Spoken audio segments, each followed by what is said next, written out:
All right, so I'm Max Cohn. I'm the festival director. I'm Claire O'Neill. I'm the Director of Programming for the NYC Student Film Festival. And we're here to have a panel today about working on set the essentials with Matt Maloney and Lisa Green. Um, so just to introduce Matt Maloney, you're a New York-based camera operator and sound mixer, right? Yes, yeah, among other things, but those are the two things I like to market myself as most. So Lisa will be joining us in a bit. We're hammering out things as we go. So just to start off, why don't you tell us about like how you got your start and how you define yourself as someone working in film? Sure. So oh boy, this is I haven't had this on my origin story in a while. So I went to school at Ithaca College for my degree was in television and radio with a concentration in sound production. Television and radio at Ithaca at the time was very like it was kind of like the gen ed of media, so you could kind of dabble in field production, studio production, audio stuff. And I kind of settled on doing audio, but as time went on, I started to make music videos with my friends who all were making music at the time. And it kind of brought me into the camera side of stuff. I graduated in 2020 when the pandemic was starting, which was not a great time to be a freelancer for a lot of reasons. But I stayed at home. I worked, restaurants, odd jobs, all that nonsense, just to, make some money and keep moving. And then I moved to the city in 2021, I believe. We're gonna go with 2021, and I got a job working at Hello World Communications, which is a rental house where I got to kind of get my hands on all different sorts of cameras and lenses and things, and meet a bunch of people who were in the freelance world. And then I moved from there to Able City, which is actually where I met Max. Oh, rental house, for those that don't know, is a place where people can go and rent equipment. And productions will go to rental houses to source all their gear because a lot of this gear is very expensive and people don't always own it. So rental houses will buy a bunch of the gear and then rent it out so that people can get whatever gear they want from them, and then they maintain it and so on and so forth. So my job at Able City was to maintain all of the cinema cameras. So, for example, the Alexa 35, the Red V Raptor, the Mini LF, every cinema camera you can think of, I probably have my hands on. And then they downsized and I got laid off, but I had already been freelancing. So I'd been camera operating on music videos, and I had been doing sound recording for my friends who were making their short films. And like, because we were able to take out gear from the rental house, so we could still work on stuff. So I was getting experience doing that. And since not working at Able anymore, I've been a camera PA for some corporate stuff. I've worked as a PA on some documentaries. I've worked as a camera operator on fashion shoots. I've done a lot of stuff. People ask me what I've been up to, and I just tell them I've been here, there, and everywhere because it's kind of hard to pick one thing that I've been up to. But I've been lucky enough to have and develop a lot of skills so that I have a lot of different things that I can do. So I hope that paints at least somewhat of a clear picture of who I am and what I'm about. Yeah, it does. And considering that, I mean, in the like wide scope of things, you're not like a green graduate, but still a very recent one. Yeah. I think a lot of people who are attending this panel, considering a lot of us are still students, it's a student film festival, Mhm. would be curious about how you went about applying for those jobs. Did you have a demo reel? How did you make it? Did you have a resume? How'd you construct it? Sure. Yeah. So my first rental job, I actually got because okay, how did I get that job? So I was DPing on a thesis film. I like, mind you, I graduated in 2020. This is like October, November of 2021. So I'd like just moved to the city. A friend of mine knew that I was DPing and directing because I was making these music videos, and she came to me and was like, "Hey, our DP dropped out. Would you be interested in shooting this like comedy pilot thing for my friend's thesis?" And I was like, "Okay, well, I'm not gonna get paid for this, which sucks, but maybe I'll meet somebody on this set. And like, it's always good to network and meet other people in the city." And so I was like, screw it, let's do it. Um, and that's exactly what happened. The gaffer on that set is a good friend of mine now. His name is Neil, and Neil was working at Hello World. And I'm on set, I'm doing my thing, because when you're the DP, you're basically second in command on most of these sets. So I had a very clear vision of what I wanted, had clearly done a lot of the legwork, and he could tell that I was serious and good at this. And he was like, "Hey, so like you just freelance DP?" And I was like, "Oh no, I work at Starbucks, man. Like that's where I'm getting my money right now." And he was like, "No, no, no, no, no. Something's not right about that." So he talked to his boss and they were looking for another person, and that's how I got my foot in the door into a rental house, and that is kind of what has opened the world up to me from there. Um, it's weird because getting jobs on set, you're not going to have like a traditional resume per se. And like I had a demo reel, and like everyone that I know who is a serious DP does like a yearly demo reel, so it's definitely a good thing to have. But most people, when you're getting hired into like set work, people don't really care about to like see a list of everything that you've done. They kind of want to see what you've done.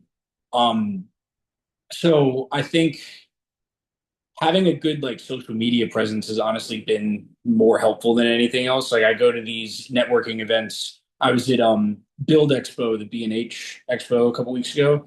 I met some people, exchanged Instagrams, and then I had been a gaffer on a film and I posted the stills and they were like, "Oh my God, this is great. Like, are you around to key grip for me in 2 weeks?" So I'm key gripping for that guy in 2 weeks, So I have a resume to like for when I want a more full-time job. I'm now 26. I need health insurance and all that stuff. So I'm in a little bit of a different position. I'm not in the union or anything. So I have a resume of just like so that older people that don't really know what this is and what we're doing can kind of see like, oh, he's done this, and this. But like as far as getting myself booked onto jobs, like having something visual like that is super helpful. And then just meeting people and doing a good job is really the other half of the battle, I would say. Yeah, that sounds really key because like Ithaca College, they have film programs, but not necessarily, but other schools or other kids looking to get into film programs, or not film programs specifically, but film as an industry may not Right. necessarily know A or B, like demo reel versus resume. And it's 100%. not a not a traditional industry at all, at least getting into it. Um, so collaboration seems to be a huge thing as how you get your start, how you get into it, and just networking in general. So I wanted to touch on what are the basics of networking and what are the basics of working with people that you found to be important? Sure. I'll go networking and then working with people. I think networking it's difficult if you go into it with the mindset of like, what can I get out of this person? And like, this may not be like completely original advice, but like, I have never gone into a conversation with the intention of like working with somebody and then went and worked with that person. I think if you go into a conversation with like, hey, this is what I do. Are you cool?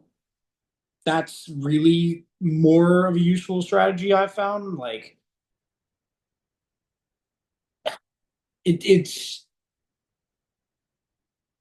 I'm not super good at selling myself. I think that's something that I've been trying to work on. So like the networking thing is kind of difficult for me too. But I think the easiest way to go about it is to just be yourself and like put out there that you want to work, right? So if you're out there talking about your stuff and not with the sense of like, but I need a job, like are you hiring? Because like people already kind of have their people, and it's easier to like make a friend and then that friend's other friend is not available and now you're in. You know what I mean? So and it's easier, in my opinion, if you're looking for like one sentence, is just go make some friends. Don't worry so much about the work initially. Make some friends and be passionate about what you're doing. And then in terms of like actually working with people once you're on the set, I find the thing that's going to keep you getting hired is like being someone that people want to be around, because like obviously you could be the best grip in the world, right? But if you're a nightmare to be around for 12 hours a day, people aren't going to want to hire you back. and that word is going to spread. Um, so you know, it's a fine line to walk, and like everyone's line is different, but I think keeping in mind that like you don't want to step on people's toes, you don't want to talk over people, you like there are moments where you should be the one speaking and moments where you shouldn't, like just trying to, and every set is different, so there's no like real cookie cutter like this is how you should do it. But I found that trying to fall into the social dynamics of the people around you is helpful because at the end of the day, we're all together for 12, sometimes 14 hours a day for multiple days. And if you're getting on everybody's nerves, people will remember that. Yeah. Yeah. Yeah, that seems to be really key. Like in student productions, like working with friends or getting called up with friends seems to be how student productions gets made, or like friend of a friend. And it's interesting to see that translated to a more professional sphere as well. Not necessarily in like you only hire friends, but For you sure. want to be on good terms with people professionally. Right, exactly. And unless you're like undeniably good at what you do, but I don't Yeah. think anyone at the level that we're all at, no one is undeniable. Like I've met, I was So I was on set for the Tory Burch fashion show this year for New York Fashion Week, and they had this engineer guy whose name I don't remember and probably wouldn't tell you anyway, just so as to not throw his name in a bad light. He um he's kind of like known as like industry hard ass. Like he's a little bit of a, I don't want to say rough around the, he's abrasive is the word that I would use. But he's also like undeniably the best video engineer in New York City. So it's like he kind of gets away with that because he's so good at it, but he's also been doing it for 30 years. Most of us, I don't think any of us have been alive for as long as he's been doing this one thing. So, you know, you'll get there, but you're not there yet.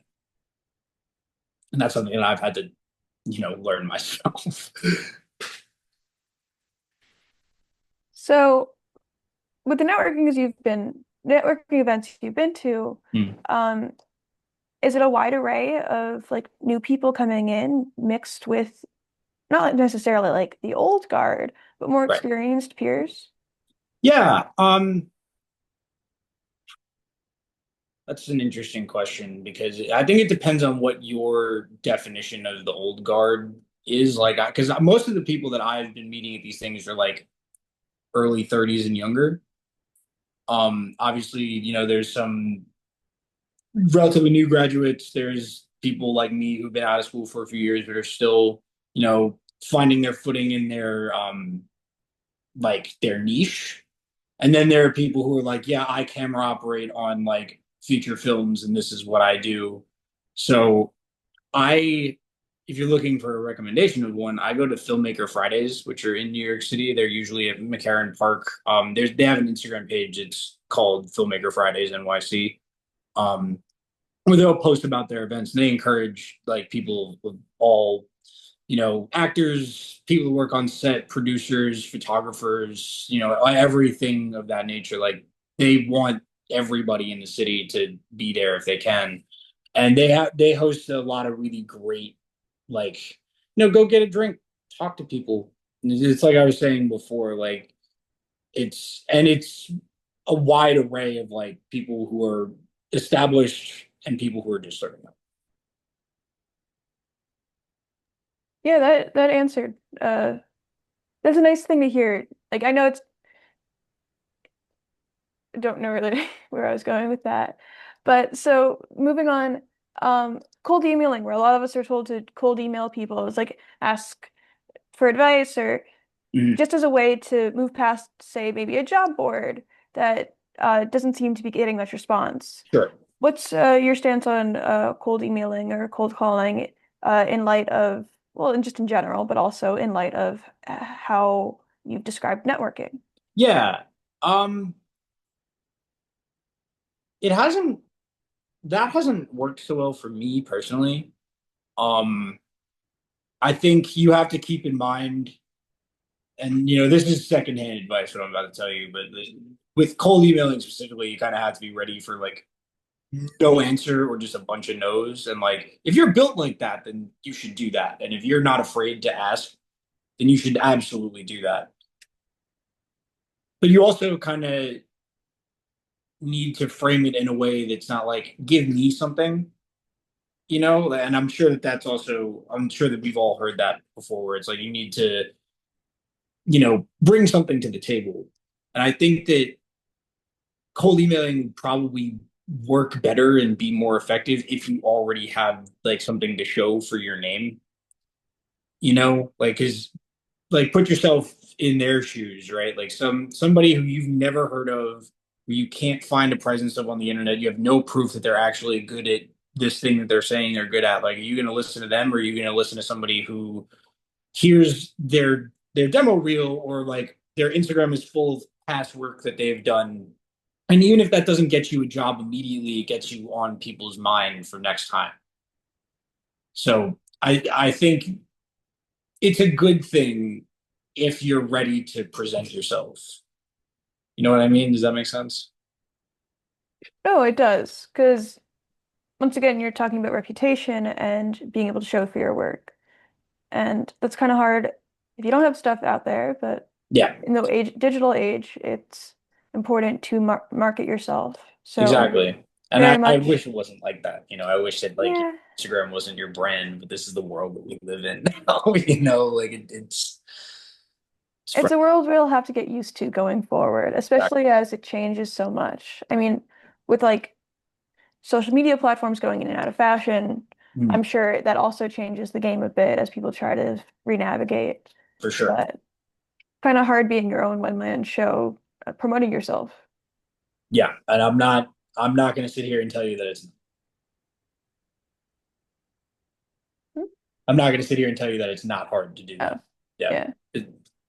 Because getting started is like the hardest part. And I remember when I was fresh out of school, it was like my parents were like, "Well, apply to jobs, apply, like just ask people," and it's like, and ask them what, like I have nothing to show for myself, and there's no, especially at that time, there was no like, there's nothing going on.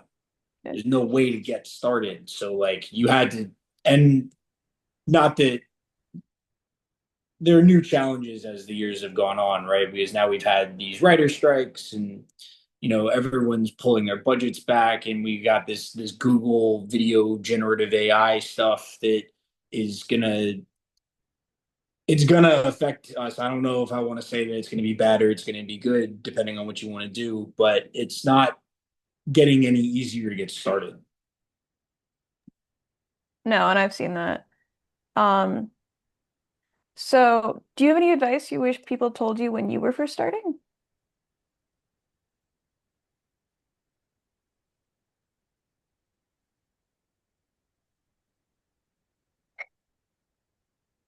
Um, that's a good question. I think try harder. Like if you think you're trying hard enough, try harder. Um, because at least for me, I look back at like what I was doing to try to get work, and like I was not doing enough. Like all the stuff that I just said about like gaining your presence and stuff. That's stuff that I've figured out in the last like 3 or 4 years of like just throwing myself into the deep end. Because when I first moved to the city, like I didn't really have a plan. Like I was just like, I need to get out of my house. I'm stagnant here. I know that for sure, but I don't know what I'm gonna do to like make the next thing happen. So I kind of just like jumped in with no swimming lessons and no floaty. You know what I mean? And I just started going like this until something stuck. Um, but I think anyone that's like doing stuff like this, like going to panels and trying to figure it out, that's already a step in the right direction. And that's stuff that I wasn't doing when I started. So yeah, just like keep pushing and keep trying, because like that's the only way that you lose at this kind of thing is if you give up, right? Like if I had not moved out and like not tried when I was 22, I would not be here at 26 telling you about all these cool things that I got to do. So like just throw yourself in head first and see and just try stuff. And is that the same kind of advice you wish people asked you more often? When I know you, when people, when you came to this panel, what kind of advice did you think we would ask about, or what experiences did you think we would ask to? And do you think that overlaps with? Yeah, I mean, I think the questions that you've been asking me are pretty much what I was expecting. I and like, yeah, I don't know. I look at like young people who are just graduating school, and like I was saying a second ago, it's like it's a whole new set of challenges now, and like the industry evolves so quick that like I would not have even begun to consider AI as a problem when I was graduating school. Like it hasn't even been 5 years, you know? Um, so yeah, I mean, I think,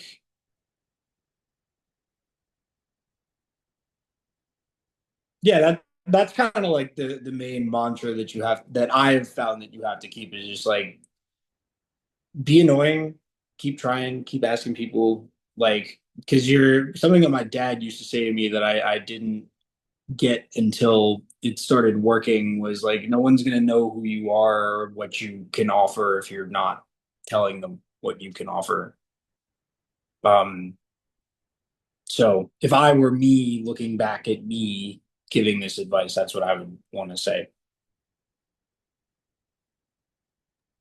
Yeah, that's important and very relevant, I think. You graduated right when I think Max and I were about to start college. Mhm. So it's very interesting to hear like the emphasis on how quickly the industry grows or changes, Yeah. just to really know. Yeah. Um, so a more specialized question, if you wouldn't mind. Sure. You mentioned you do both camera operation and sound mixing. Those Yeah, sound like two different specializations. they are. Do you find them like interact often in your work portfolio, or do you Um, like choose and pick what opportunities you come by just by like what they're asking for? yeah, more of the latter of the two things you just said. I think um a lot of my connections now do camera stuff, so like they're not always in need of a person to do that. However, not a lot of people in camera know a lot about sound, so it puts me in a very interesting position where like I know more of the terminology, I know how like certain things should be set up. I'm trying to think of like a specific example. Like, okay, so I was PAing on this thing for Netflix a couple weeks ago. It's not as glamorous as it sounds. They did this like net Squid Game experience in the city, and they were doing like a training video for the people that were going to do the next ones. They like hired a camera crew to go and like shoot the thing for them, which is cool, right? It's a weird thing to have. It's like technically I worked on Squid Game, but like not by in any sense that matters, you I mean, know? it sounds cool just from an Yeah, outside perspective. it's fun to tell people like I drop names. You're like, huh, really? That's crazy. But anyway, like the camera operator, there was a camera operator, the sound mixer, and then I was just the PA. But I was able to. They both were trying to figure out how to like rig this micro, like an external microphone to a C300 Mark II, and neither one of them knew enough about the other's discipline to like make it work. And then I just walked over and went click, click, click, click, click, done. We're good. And they were like, huh, really? How? And I'd like, it was very odd to like explain to two like seasoned industry vets, like, yeah, this is how technically that all works. You were the translator. Yeah, exactly. Exactly. So yeah, sometimes it helps to know more. Like I've always kind of operated under the main mantra that knowledge is power. And like the more that you know, the more hireable you are. Part of the reason why I started doing sound in the first place was because I noticed that people weren't doing it. And like I was thinking ahead to like this point in my life when I knew I was gonna have to get hired to do stuff. So I figured good to have the skill. But yeah, I think you're usually doing one or the other. And that's been a weird thing to notice as I've gotten onto sets is like it really is like sound people do not touch the camera unless they're like putting a time code box on it, or like I've been on a set once where I had a sound mixer. I was DPing something, and the sound mixer was recording to their mixer through a lav, but then they had a lav output into the camera. So I had like scratch audio that was going straight into the camera. And that was something that I was like, holy shit, I never thought, oh, excuse me. I had just never thought to do that before. Like it never occurred to me that like that was a way to get audio straight into the camera. And I don't know where I was going with that, but yeah, it's very, everyone has like certain specialties once you like get higher and higher up at stuff. So yeah, it's not, there's not a lot of like crossover unless I'm doing things like I just mentioned with this Netflix thing, but like that's, it becomes rarer the higher and higher up you go. Yeah. Um, so just taking a step back for a second, Yeah. um, do you have a list of do's or don'ts for working on a set? Since it seems to be like even now you're still working as a production assistant, but as you said, you go higher and higher. So are there ways to like do like rules of professionalism or rules Right. of yeah. Yeah. Wear black. Start there. Easiest way to show that you know what you're doing. I'm sure that that's not new advice. I'm sure everybody knows that, but like I own a pair of Carhartt overalls that I wear on set whenever I'm doing anything above PAing, so I have a bunch of pockets and stuff. I always get compliments on it. People really like how it looks, and I always get to highlight like, yeah, it's practical. You can do this, and you can hang this off of here, and like people love it. It's great, and it lets people know that you're serious and that you should be taken seriously. Um, Something else. Try to keep the talking to a minimum, especially when the client is around. Because I do a lot of corporate stuff. I work at, uh, can't believe I'm going to divulge this, but I'm going to Blackstone, which is a big private equity firm. I don't know if you guys are familiar. I didn't know what it was until I was working there, essentially. But they're one of the largest private equity firms in the world, and they do a lot of like interviews with their executive team and things like that. So we'll be setting up the room for them for like 2 hours before anyone shows up. But then I know that the DP, he really doesn't like when people are talkative when like the CEO of the largest private equity firm in the world is there. So like knowing when you can like talk and joke around with the crew versus when you can't is going to be another thing that stands out. Um, so I guess that is a do and a don't.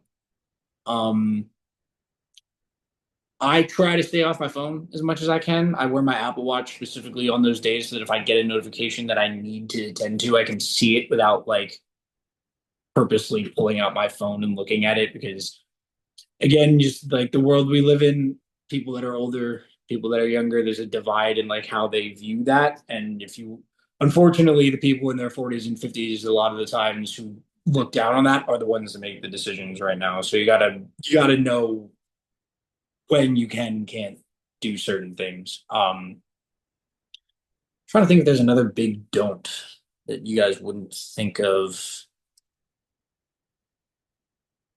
Um, if I think of anything, I'll cut you off. But I get the last like big do that has worked for me is I have a Leatherman that I bring to set all the time. It's always good to be over prepared. Like people are always gonna be like, oh, you don't have a screwdriver, and if you can be the person that has the screwdriver, like that's a way in, you know. Yeah, I have an experience like that. Yeah, it's good, and it's like it just shows that you care, you know, and Yeah. like that's really a lot of the battle. So, um, do you have any mistakes or stories about mistakes that you'd be willing to share just to like further show like what not to do or maybe a success from a set you'd be willing to talk about? Yeah, let me think. I've formatted a card in the middle of a shoot once. That was not a good time. Um, don't do that. Don't ever do that. We fixed it. Luckily, somebody knew the software and I would love to tell you what it is, but I can't remember. And I remember the last time I went looking for it, it like didn't exist anymore. It was absurdly expensive. But if you could format a card, but as long as you don't start shooting on it again, all that data still kind of lives on the card in like a cache. So like it is recoverable. Don't do it though. Like don't ever do it. That sounds terrifying. Oh And yeah, it was bad. the film club I was in college, they had a policy of like you're filming the same footage on two cards at the same time, and I'm assuming it's for emergencies like that because that's terrifying. Yeah, yeah. Oh my God. It's definitely if you can shoot on a camera that does dual recording and you're able to do that, you should. And a lot of like I've encountered a lot of cameras since that like to format the card you have to hit like 6 buttons. Yep. And like that's good. Like what I was doing when I did that was I was shooting, we're just doing like a stop motion thing. We were shooting on my DSLR. I know, yeah, it was really bad. I was checking to see how much space I had left on the card to see if I needed to switch it. And instead of hitting cancel, I hit format. And I was like, I'm going to kill myself. This is terrible. And we had to stop shooting for like 2 hours to figure out how to recover this. Like it was a whole thing. It all worked itself out. We got the project done. We got all the pictures back. Everything was fine. But I highly don't recommend ever touching that setting if you don't have to. And if you have to question it, just put in a new card. Like there's no reason to be messing around with that setting while you're in the middle of a shoot. I think Um, my heart stopped when you said it was for a stop motion yeah, shoot. yeah. I think we had taken like something like 2,000 pictures. Like we had been going Oh my for like God. 4 hours at that point. And I was like, And how many oh, seconds of footage is that actually? And it's like, oh my God. it was insane. It was oh my God, it was quite a day. It was quite a moment. Trying to think of any good moment. I've definitely been promoted while on set before, just because I was in the right place at the right time. Like they talk about that. I didn't think it was real, and then it happened. Oh, that's nice. That's really We cool.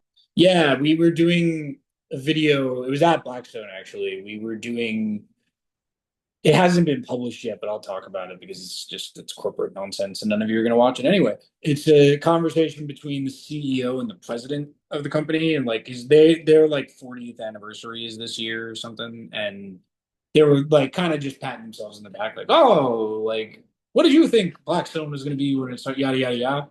And it was initially supposed to be a 4 camera setup, and it turned into a 5 camera setup, but there was no fifth camera operator.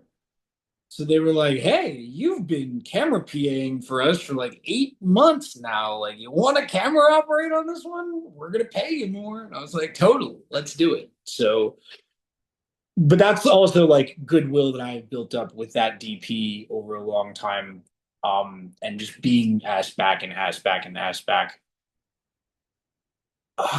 Trying to think of a different failure, like something that I shouldn't have done. Oh, this is a good one. I was PAing on a Migos music video when I was still in college, and it's hard to call this a failure because like they kind of set me up to fail. But part of my job was to get everybody to sign an NDA, right? Like this song had not been released yet. Travis Scott and Young Thug were featured on the song, so like it was kind of they were expecting this to be a big deal. Nobody ever saw this music video. Like it's got 2 million views, and somehow nobody I know has ever seen it. It's crazy. Um, but I furiously tried to get people in the Migos' entourage to sign these NDAs, and they like basically told me to go fuck myself and spit on my shoes. Like they didn't actually do that, but like that was the vibe I was getting from them. So that wasn't so fun because I PA'd on a different um, set for that production company. I was interning at this company and they like needed PAs on a couple of things, and they did not ask me to PA on anything after that. I don't know if it's just because the semester was coming to a close or if it's because I did not do a good enough job. But that is it's tough. Sometimes they set you up to fail and you kind of have to do like Herculean tasks, especially on music videos. Like who the hell knows what's going to happen when you show up to a music video set, like especially something that big and robust. We were shooting in a hangar at an airport. It was a wild day. Yeah, that would give me a heart attack. Yeah, it wasn't good. No, oh my God. So just what was there culture shock when switching from like student-led productions or smaller productions to having to network and then get on hopefully larger productions as you were going through your career? Yeah, I think that, yeah, I'll call it a culture shock because I think, you know, and I'm sure you guys have all experienced this, it's like a 5-person crew. You have like a 3 light set, like a DSLR, like an FX 3 or 6 kind of camera, like something relatively small, and like the whole everything fits into like one room, and then suddenly you're on these sets where it's like the thing that I worked on most recently, I stayed in a hotel for a week where we had a room dedicated to all the cameras and all the lights. I was driving a van. There were 2 other drivers. One of them was driving like one of those 12-passenger vans. We were going, it was A-list talent. I'd love to tell you who. I can't. Um, there's, it's super weird when like the thing that I'm still getting used to is like when celebrities are like right in front of you, and that's definitely a thing that like speaks to the professionalism that we were talking about before. Don't talk to the talent like ever, unless they have a reputation of being cool with that. But like 9 times out of 10, they're not going to be cool with that. So like whatever you do, like you may love Sabrina Carpenter. If you're PAing on her music video, do not tell her how much you love her because she's also working, and that's like something that is weird. Like suddenly you're in the room with like all these relatively sometimes famous, sometimes just important people, and like you're their coworker for the day, you know. So, but you're also you got to keep in mind, and this is something that I've been trying to tell myself is like you're in the room too, like you deserve to be there, but also know your role. You know what I mean? Like don't go telling Mariah Carey that she was flat. You know what I mean? Like she doesn't need to hear that from you. Like flat, like on a note. You know what I'm saying? Anyway, but she like it is definitely a culture shock. And as far as like being in crews, like something that was weird for me is everybody's your age when you're doing it in college, and then suddenly I'm like 5 to 10 years younger than everybody in the room that I'm in, which is like you feel like you've come very far in your filmmaking journey, and then you meet somebody who's been like since you were born doing one thing on set, and knowing when to tell people that they're messing something up and when to just shut up and let them mess up and when you're wrong. Like it's definitely a weird moment when like that the DP that works at Blackstone and I were talking, and he was like, "Yeah, I'm 11 years older than you," which means that he's got 11 years of experience as a DP on me. And like, yeah, sure, I know a lot about how the cameras work because of my past experience working in rental houses, but like, I'm not going to tell him that he's lit the shot wrong. Like he's been hired to do a certain job, and one day it'll be you, but like you're not there yet, and that's fine. There's nothing wrong with that. It's all part of the journey. But knowing it's a lot different than working with your friends and telling your friend like, "Hey, idiot! Like, why didn't you do the thing that we asked you to?" Like, you can't do that. The higher up you go. I hope that answered your question. No, it totally did. I think a lot of us don't know what to expect when we switch to like professional sets. Right. And so beyond just like networking and trying to get a foot in the door, it's important for us to know how to present ourselves so we can keep trying to get our foot in the door without Totally. like accidentally blacklisting ourselves because we said the wrong thing to the wrong person because we didn't know better. Right. So like it's really key to just hear about your experiences. Yeah. And thank you so much for sharing them. Yeah, of course. Unfortunately, Lisa can't make it, so I'm gonna open this up to Q&A if Sure. any of the people attending want to ask you questions. Otherwise, thank you so much for being on the panel. We really appreciate it. Yeah, of course. We're a small festival, it's our second year, so thank you so much. Yeah, super happy to be here, guys, and happy to pay it forward. Yeah. Oz, unmute yourself. I'm Let your pointing. question out. You can tell that I'm pointing to you. Thank you, Matt. Yeah, Appreciate of course, it. man. I'm curious to hear specifically about what makes the NYC landscape unique, Hmm. especially when compared to cities like LA and some other emerging industries. Yeah, sure. Um, so I spent a little bit of time out in LA. I haven't really been to like Atlanta or some of these other places, but the culture in LA, like people in LA are just different. I like that whole thing about, people in the West Coast are nice, but they don't care, and like people here are mean, but they're very kind is very true. I had an experience where I was interning at a production company. You guys know who Michelle Gondry is? Director of Eternal Sunshine of a Spotless Mind and like a bunch of like classic music videos and stuff. I was interning at his production company, and they were developing a script for something, and I was asked to make like a beat board. So like I would like take all the main beats of the script and put it on a big board so we could all like map out what was going on. And I guess I didn't do a very good job at it because like I spent the whole day doing it. And then the next day I came in and somebody had just redone it. And I was like, and no one ever said anything to me about it, which I was like, okay, like that's fucked up and weird, but is what it is, right? I think in my experience in New York, there's more stories to tell here.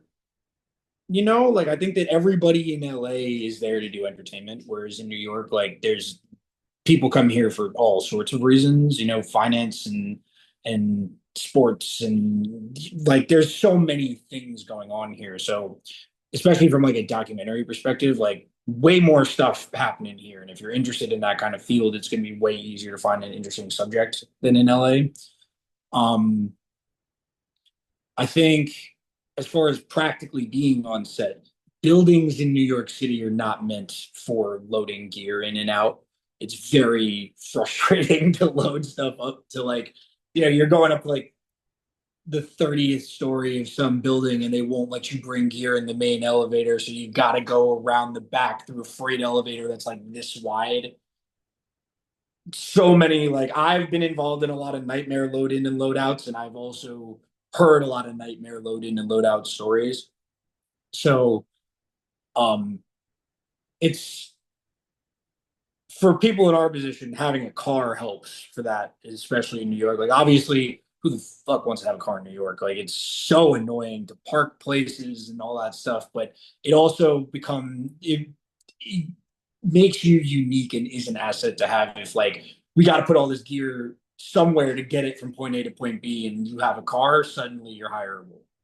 You know, whereas in LA, everybody already has a car. So like it's kind of expected that you have that. But there's also a bunch of like, at least in camera stuff, like there's a lot of minute details about like the way that people pack out of rental houses, what rental houses are expected to charge for versus not. It's like we could do a whole other panel based on the differences between New York and LA. But I definitely think that the indie filmmaking community in New York is very strong and it's very small. If you guys ever get a chance to go to one of those Filmmaker Friday things, you'll find out that like you go to swap Instagrams with somebody and you've already got six mutuals in a lot of cases, or like at least for me. Obviously, I'm a couple years ahead of you guys in this, so maybe it'll be different. But you'll find over time that like everybody knows everybody. Yeah, thank you very much. Yeah, man, of course. I've definitely noticed that thing about the car. A friend of mine suggested to join this like films website job thing called My First Job in Film, and like half of them are like, "Do you have a car? Or do you have a valid driver's license?" Like, Right. shoot. So it's That's a scam too, right? If someone's asking you like I've just known this from like if someone's asking you like, oh, like if there's a job posting ever and it's like you must have your own truck or car or right? Like am I wrong? Like that's It's like not I don't necessarily a know. scam. or like they're trying to take advantage of you. They can be taking advantage Yeah. for sure. Like, because I don't know if you guys were privy to this, but I remember when I first moved to New York, there was a pretty big story of some PA who was like driving the grip truck back from a set. They had done like three 16-hour days back to back. Kid fell asleep at the wheel and died because he crashed the car. Like, Then like, you know, obviously there's been a lot of discourse about why that was wrong and like things have changed a little bit since then. But like, yeah, you were absolutely could put yourself in a position to be taken advantage of. But I guess my final tip to everybody is like learn how to suss that out quickly because you don't want to be taken advantage of for too long. That's that's my final piece of advice. I wish I had more ways to tell you how, but it's different with every person that you work with. So, you know your rights, know what's good for you and what works for you, and hold your ground. I have one last question. If Go for it. Tiffany, do you have a Tiffany? Do you have a question? Yes, no. You have a chance. Uh, no, no questions. No. Okay. So I'll ask one question. I made a documentary about this and Matt before. So I'll just and I made a documentary about this question. But I'll just ask it again. Uh, you were working in rental houses for like it was like what, like 2.5 years or whatever it was. We're like four, yeah. For 4 years, 4 years consecutively, right? Yeah, Or yeah, 4 years consecutively to enable. yeah. How were you able, no pun intended, to make the leap from a full-time, because I think that's a full-time job, to freelancing, because I think that's a big hurdle for a lot of people is, they have a nice stable job. They're, Yeah. it doesn't pay too great, but it's stable and it's nice. And freelancing is really scary. And, I mean, I just started freelancing and sometimes I'm like getting out dinner and I'm like, wait, okay, how much money do I have? And I'm like, Yeah. I don't know how much money I have. That's gonna be Not dependent on a couple not very things. fun. That part of it is super not fun. Yeah. I think if you want to work in camp, I can't recommend working in a rental house enough, right? Like when I first started, I thought I knew a lot about cameras and about gear. I very quickly learned that I did not. And I was at like the first rental house I worked at, like I think the nicest camera we had was an FX9, but we only had one of them. And like I was mostly working with like DSLRs and like the lower end mirrorless cameras. Not that those are bad cameras or anything, but like I didn't know what a fizz kit was. I didn't know what a Cinetape was. I didn't know how any of that would work. I didn't know. I'd never touched an RA camera before, like things like that. So, and I've been on sets and been in situations where like I've gotten asked back because I have such a technical proficiency with the cameras, and I know the ins and outs of every menu. So if you're looking into doing camera at the very least, I would say work at a rental house. Don't work there for too long. Work there long enough that you learn the gear. Don't become a plant there if you know what I'm saying. Like don't put down roots. Like know that you're only going to be there for a little while. But while you're there, talk to everybody because the people that come into those rental houses are often the people that are doing the thing that you want to be doing down the road. So build your network. And when you get sick and tired of working at a rental house, just have faith that it's going to work and take the leap. Obviously, have your financials set up, put away some money, have some money in the saving account. I'll be totally real with you guys. I am living in my parents' house on Long Island right now because I had gotten laid off from my job and wasn't quite set up to go and do all that stuff. Obviously, I've been working still, but I haven't been working quite enough to like live in New York City full time. I hadn't figured out the side hustle. My rent was pretty high, so on and so forth. But um yeah, definitely make sure that you're being frugal with your money because people say they're going to pay you within 30 days. Sometimes they don't. Um just be sound with your money and keep if you're not working, got to find something else to work on. And that's the thing about having a network is that like you want to be able to call on people, be like, hey, you working on anything? You need somebody? Because like especially if you've worked with them before, they know that they may know what you're good at, but they may not know that you're around. So it all goes back to be annoying, be persistent, keep trying. Um,